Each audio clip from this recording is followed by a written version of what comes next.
Hello all. The purpose of this video is to demonstrate how to identify and discuss methods of social control in the digital environment. To recall, social control refers to efforts to ensure conformity to norms. In your reading, these efforts were divided into four types: self-control, formal social control, informal social control, and code control. Of these four, self-control, formal social control, and informal social control are standard categories you will find in sociology. Code control is a new category introduced for this class. In your assignment, you are asked to identify and discuss one method of formal social control, one of informal social control, and one of code control found on an online space of your choosing. The site you investigate can be anywhere humans interact. It can be a major social media site like Instagram, a small fan page, a Discord channel, a media organization site where people argue in the comments section, or even a business page where people comment on a service or good. It's up to you. I strongly advise you to focus on a site you are familiar with or willing to spend time understanding. Why? Because to identify methods of social control, you must first identify deviance. And the only way you are going to know what is considered deviant is to be familiar enough with the site to know the norm. You already have some practice with this. Recall how you completed a project where you identified types of deviance online. This project builds on what you have done previously. My plan in this video is to give you a quick demonstration of how one can identify and discuss methods of social control on a social media site. First, I will briefly describe the site I am investigating. Then I will focus on each method: formal social control, informal social control, and code control. For each, I will state the norms that are being violated and how the method of control purports to ensure conformity to those norms. I will investigate social control on Blue Sky. Blue Sky has an interesting history for me. For a long time, I was on Twitter, but the changes on Twitter violated my personal expectations for how a social media site should be run. Using the terms of this course, the behavior on Twitter violated the folkways and sometimes even the mores I came to expect on a social media site. Twitter, or X as it is called now, is the most popular site of its kind in the world, and many people enjoy it. But for me, I felt it was time to find a different space that was more in line with my values. And so, I abandoned X for Blue Sky. Blue Sky might at first glance look very similar to X. It does indeed have a similar aesthetic. However, the features of this platform are different, and the culture of the platform is different. I prefer Blue Sky over X. It has been a year and a half now, and I have been on Blue Sky long enough to have a sense of what some of the norms are on the platform. Formal social control refers to methods that regulate behavior through a recognized entity that acts as a repository and executor of the group's shared expectations. Yeah, that's a mouthful. Let's unpack that. Recognized in this context means that the entity in question is known and accepted by the individuals it may attempt to control. A recognized entity can include a government agency, a corporation, or an educational institution. In the digital environment, a recognized entity can be the webmaster on a website, a group of administrators on a discussion forum, or the leaders of a darknet crime ring. What matters is that people on the site are aware that the entity exists. There are more requirements here. The recognized entity needs to be a repository or caretaker for the expectations of a group. Some organizations, like a city government, store group expectations in a book of laws. When someone wants to know what the laws are in a city, they can go to the book of laws maintained by city government officials. Being a caretaker for the norms of a group works differently in the digital environment. In an online space, a webmaster may pin their rules at the top of a discussion board. Or, for criminal organizations, the expectations may not be written down. Instead, the rules are understood through interactions with leaders that people can observe and remember. Okay, one last thing. The recognized entity must also be able to execute the will of the group. They must be able to enforce shared expectations. To do that, they must have some power. For example, an admin has the power to revoke the privileges of a person or ban someone from a website. Or a leader of an online criminal enterprise may respond to a transgression by calling on their minions to dox someone. And so any potential example of formal social control must involve a recognized entity performing an action to ensure conformity to norms. In your video, you will need to identify an example of formal social control and talk your audience through it. Okay, you've just listened to the introduction to this video, which was done via text-to-speech, and now here is me talking in real time. And the purpose of this portion of the video is to show you how I would go about identifying the methods of social control that are mentioned in your text and that I'm also talking about in this tutorial. So I'm going to do this in one take and then splice it into the tutorial. So it's going to be, for example, you just listened to me describe blue sky through text-to-speech, someone talking for me. And then you're going to see me or hear me here, and then it's going to bounce back, and then you're going to come back to this, right? Just to make it flow a little bit better so I can give some explanation and then demonstrate, back and forth. All right, so let's kind of dive in here.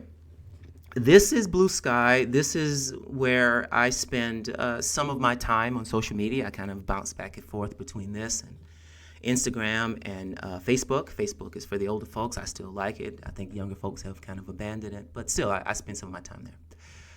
But I decided to do mine on Blue Sky. What's most important, though, is that you have some familiarity with the site that you are on, because eventually you're going to have to connect what you think are violations of norms to how they are being controlled. Well, in order to identify some violation of a norm on this space, you have to be here. You have to know what people expect, what their shared expectations are. And Blue Sky is good in a way because a drove of people like myself left X and came here, and so there's this definite set of people who have a certain set of shared expectations, right? So it's sort of a good site for me to explore. At the same time, it's kind of a bad site because it's a big site. It has millions of followers. It's nowhere near as large as X is, but it has a lot of followers. So there's a lot to look at. In your instructions, I pointed out that you need to kind of narrow things down. So I'm going to try and model that. So I'm going to start by just Blue Sky in general. You need and your audience needs to know what this site is and what it does. So, you start broadly. But eventually, you want to narrow it down. And I'm going to eventually focus on the content moderation on Blue Sky, right? Violations of it, how it's controlled, So that's going to be my focus. So, I guess I should just jump right in. Also, even though I suspect students will focus on the larger sites, it would be interesting, and I think actually easier, to focus on something like Discord and a specific channel on Discord, because you'll know what's going on that channel. You'll know what the norms are. So, for example, an easy example of norms on a Discord channel.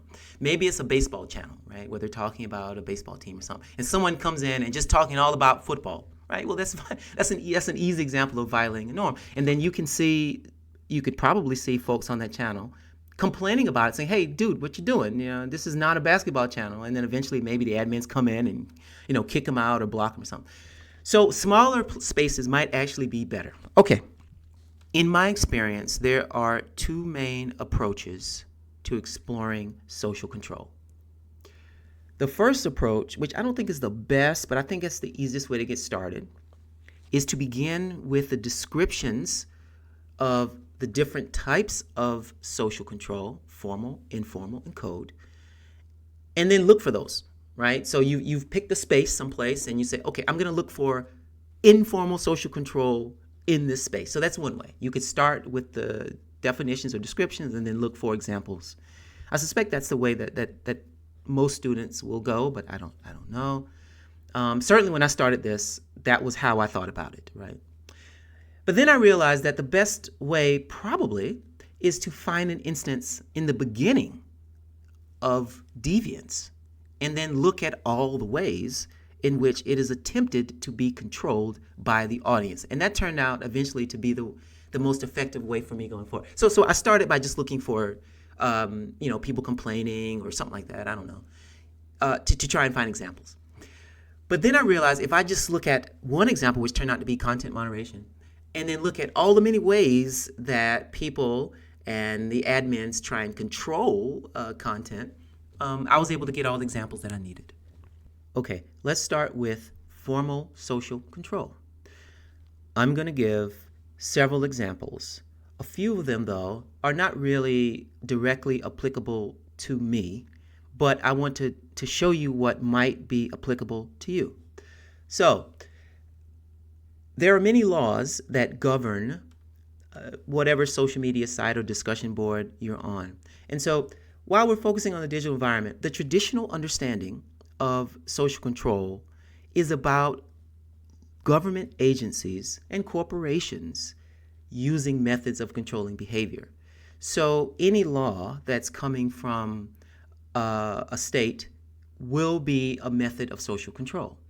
And even though we're focusing on the digital environment, those laws do apply, of course, to what happens online. And so I didn't necessarily have to do this, but maybe depending on what you're studying, you may actually want to look for laws. Here is ChatGPT here. I'm asking it questions about federal laws that directly impact social media. So you can get the listing of these laws from ChatGPT. Of course, then you have to do the intellectual work of connecting the law to some norm on a particular site and then talking about it. So I didn't necessarily have to do that. I have other examples, but this is something that you can do. In fact, this first one here, Section 230 of the Communications Decency Act, it talks about shielding social media companies from liability from content, but it also allows platforms to moderate content. It might be that on some particular site, this is a big deal. On mine it is, but I don't need to use this law and talk about it, but maybe you want to do that.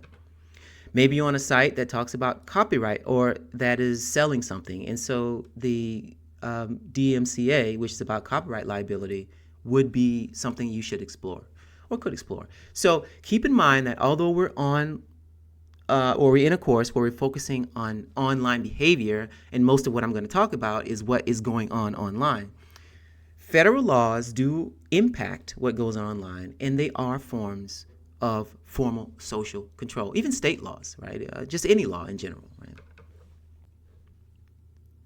For my particular investigation, the CEO of Blue Sky is someone that I can link to norms on the website. It's not always the case for what you're doing, but it just so happens that this person started Blue Sky about 2 years ago, I guess, and or maybe a year and a half, something like that. But it was a combination of her wanting to start a social media site, but also a sort of luck that made this person a very prominent person in the social media sphere and also made Blue Sky prominent. But the reason why I'm bringing this up is not to talk about her popularity, but because the purpose of Blue Sky, or her reason for starting Blue Sky, it becomes encoded in the website and also in the norms on the site. So here the title is, Jay Graber is her name, is building a billionaire-proof social media site. She wants to make a site where no one person can control it. Obviously, this is in response to Elon Musk. The reason why, so that was her intention. The reason why I say there's a bit of luck is because as this site was being built, there was an election, and a lot of people, there's a lot of conflict about that, and so a lot of folks, including myself, moved to Blue Sky. So she just kind of got a gift dropped in her lap in a way. But because of the values that she has, those values will get, trickle down into the website. In fact, let me see if I can pull it up here. So this is another article on Graber. And I want to point this out. Blue Sky just isn't a repository for social media's disaffected. I guess that would be me. It's also the best example of how federation, a buzzy Silicon Valley term that describes the structure, and then you can read all this, can build a more equitable and independent social media experience. The idea, at least for her, is to create a situation where everyone sort of controls or contributes, I should say, to Blue Sky, and no one person can control it. So she is attempting to build a site with her values, and those who share those values will support it.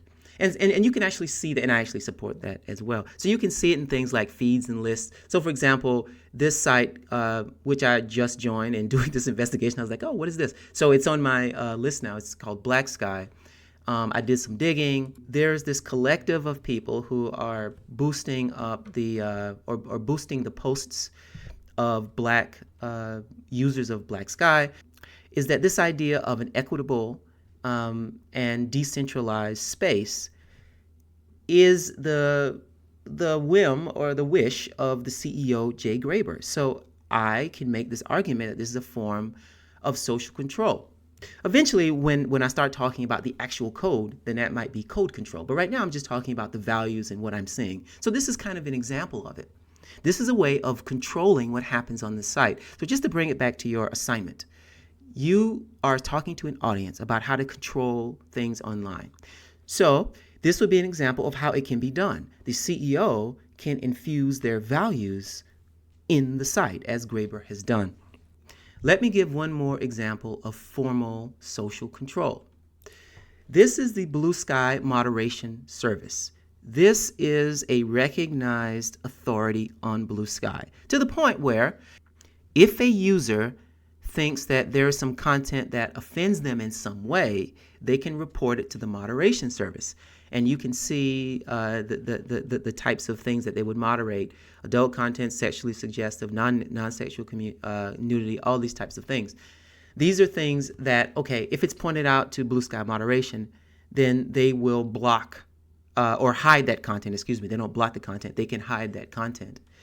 So that is formal social control. I've introduced in this section of the video 3 examples: formal laws, the owner of Blue Sky, and then also this account here, which I suspect is run by several admins, right? So those are the 3 examples of formal social control methods. Actually, I should say that again. So I have given 3 examples of formal social control methods.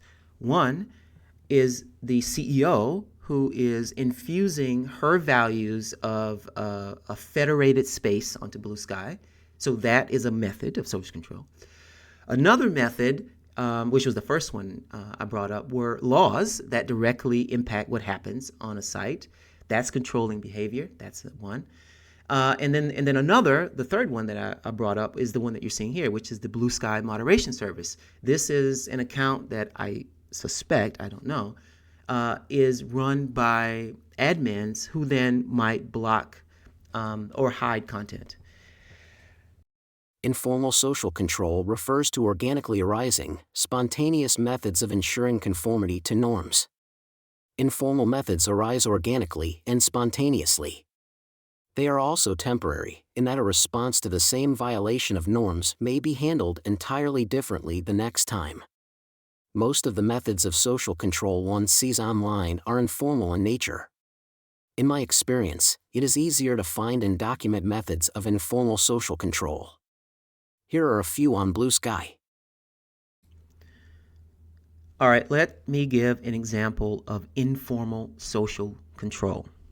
Now recall that I said there are 2 ways of investigating a site. You can start with the definitions and then search about for examples, which is how I started.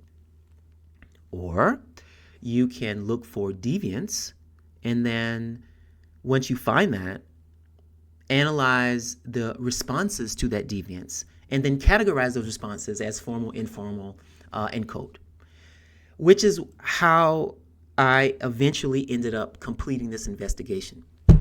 I started focusing more on the Babylon Bee and their deviance, and then trying to understand how users on Blue Sky responded to it. So let me briefly explain what the Babylon Bee is. It's a satirical new media outlet similar to The Onion, if you've heard of that. Both of those are satirical media outlets. In other words, they post silly stuff. You can even see it here in their header.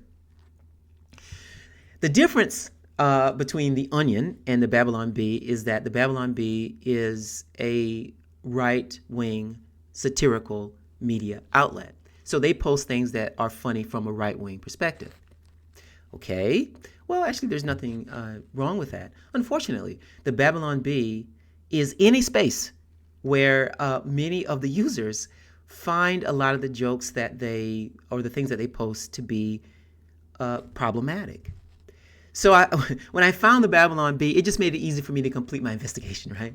So one type of informal social control on a social media site would be to report bad behavior, right? Like you're kind of like telling on someone or something. It's a form of social control, informal social control, because it's a kind of a sanction, because you're gonna get reported. No one wants that usually, right? I don't know. It could be that these are trolls and they're trying to provoke people to report, but generally speaking, no one wants to be reported for something that they think they've done wrong and then face some consequences. So here you're seeing the Babylon Bee, and you're looking at all of these posts that are hidden. They are automatically hidden, I believe, for most people on the site, and you have to do something to watch to see the posts. And you can see it here labeled by that moderation service I showed you earlier, moderation.bluesky.app. And all of them are hidden, right? And you can look at the replies to get a sense of what happens. So here is the post. I'll show this in a minute. But you can see here, and I reported it once again. I don't understand why Blue Sky isn't banning this account. Well, they don't ban accounts unless it's something really serious, maybe violent, but they will hide things. Babylon Bee is trying to intentionally troll and get banned. The thing is, they're the ones who blah, da, da, da, da. So people reported this post. And I actually agree with the posters. I think that the idea for this account is just to gin up some discontent. I don't think they're trying to reach anyone by or be funny and think people are going to laugh at it. So this is obviously meant to poke fun at trans and gender fluid folks. Okay, so the instance of informal social control that I'm pointing out here would be the replies. Not all of them. Some of them are in support of that, but many are not in support. And you can kind of read it here. I won't have to show all this, but that's the reason why it's hidden, because of the label intolerance. Okay, discrimination against protected groups. So as far as that, I think that's enough. You will be able to find a lot of informal social control. So I'm not going to spend a lot of time on it, actually. Any type of downvotes or responses to people saying stuff like flaming a person, like, hey, why did you say this? This is stupid. This is dumb. It doesn't have to necessarily be, I can get out of this now. It doesn't, let me go back to my home page here. It doesn't necessarily have to be about race or class or gender, any sociological things. Somebody could just be on a site talking about a product, and the person is just going about it all wrong. Right? Just saying something that makes no sense. And then the people in the comments who may say, hey, what's going on here? This is the dumb thing. So that could also be a type of sanction. It's a negative sanction. So it can be informal social control. Also, a social control can be positive in that people might give a thumbs up or something, right? So I'm done with informal social control. I think you can find this fairly easy. So I'll just move on to code control. Code control refers to the ways in which computer code is used to ensure conformity to norms. For this to make sense, you must think about our online experiences as occurring in a different environment, and that this different environment is created and controlled by computer code. The world you inhabit when you go on Instagram is a world created by the coders and designers at Meta.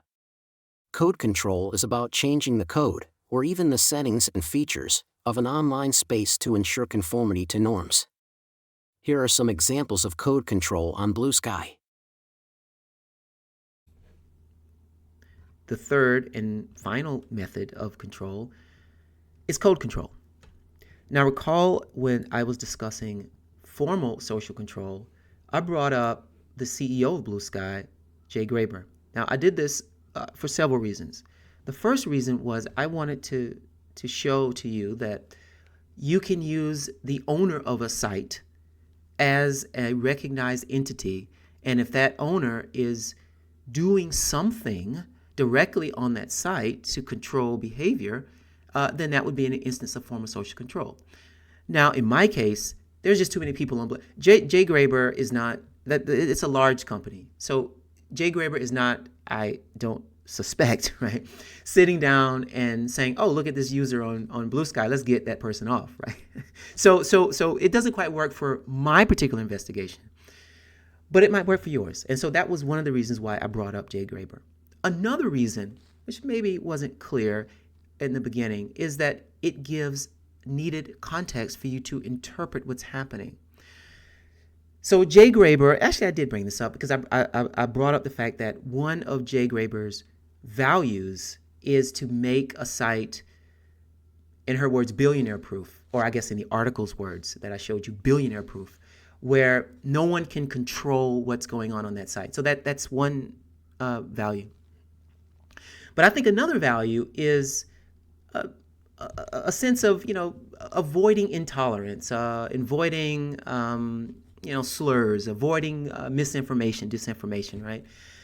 And so I think that those values have been infused, I know that those values have been encoded into Blue Sky. It's a part of the architecture. It's a part of the code. So when you do yours, maybe you're like me and you're on a big website and you can't necessarily connect the owner or owners or CEOs or admins to specific things happening on the site.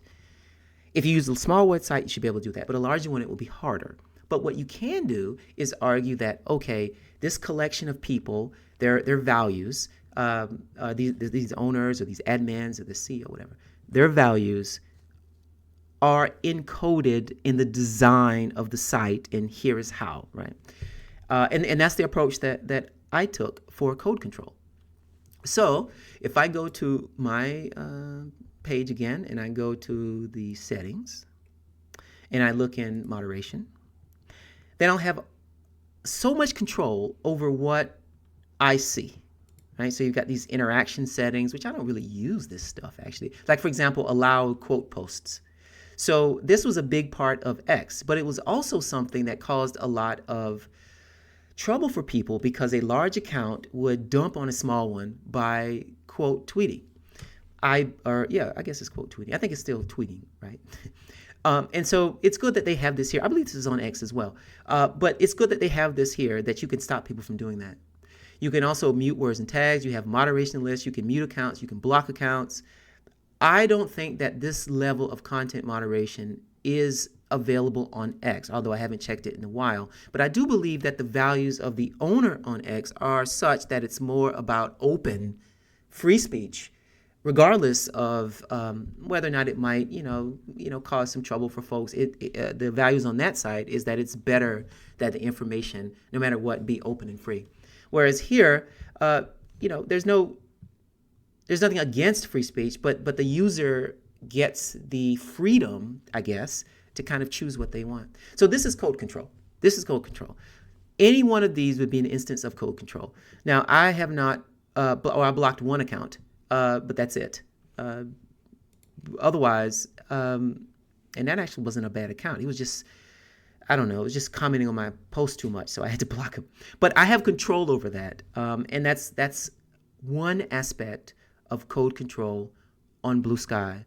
And I think that this is a major one. Now, I'm showing you 5 different, or actually several. I don't know why I'm stopping at 5. You got 5, 6, 7, and then you got the Blue Sky moderation service. So this isn't one thing. I would not say content moderation is code control. Like that's kind of a lazy. I would instead, if I were you, be specific and say moderation lists are an example of code control. Now, I'm going to give one more example. That's not necessarily about this type of moderation. It's about another type. So this is about blocking in a way, or preventing things from getting to you, like a firewall in a way. But you can also do something a little different, which I think is only on Blue Sky, which is something called a starter pack. This is also code control, because what you can do is you have these individuals on Twitter who collect users and make that collection available for others. So you can come on Blue Sky and not worry about what other folks are doing. Immediately follow 100 or so people and just go with that. So I started a starter pack, but it's very academic-y. It's for the American Association of University Professors, so it's not really a very fun or interesting starter pack. But that's another example of code control, and I can directly relate that to the values of the CEO, which I can then argue are the values of the site. So therefore, I can connect it in a way that fits the investigation and fits the assignment. And that's what you need to do. So anything that you point out, whatever method you bring, you only need one for each. You do need to connect it to some type of norm, some type of folkway, some type of moray, some type of taboo, and maybe even some type of law. Okay, so I think that's it. I think this will end with me going back to text-to-speech one more time. But if you have any questions, please email me. Okay. I hope this quick tutorial gives you a better sense of what methods of social control are and how to identify them online. Please remember that fuller explanations are in your text and you should refer to that to help you think through these ideas. Thank you.